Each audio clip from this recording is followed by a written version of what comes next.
Hi, my name's Danny Betsworth. I'm from the UK. I'm 36 years old. So over the last couple of years, I've been thinning quite badly on top, which obviously affects my confidence. So hence why I've come to Hair of Istanbul.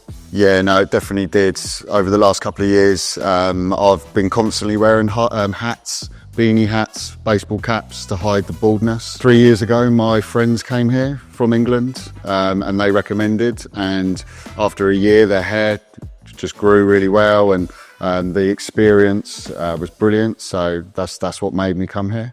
5-star from me. Yeah, highly recommend it. It was pain-free. I felt really relaxed from as soon as I got in here. From everyone. Now, I definitely would recommend this place 100%.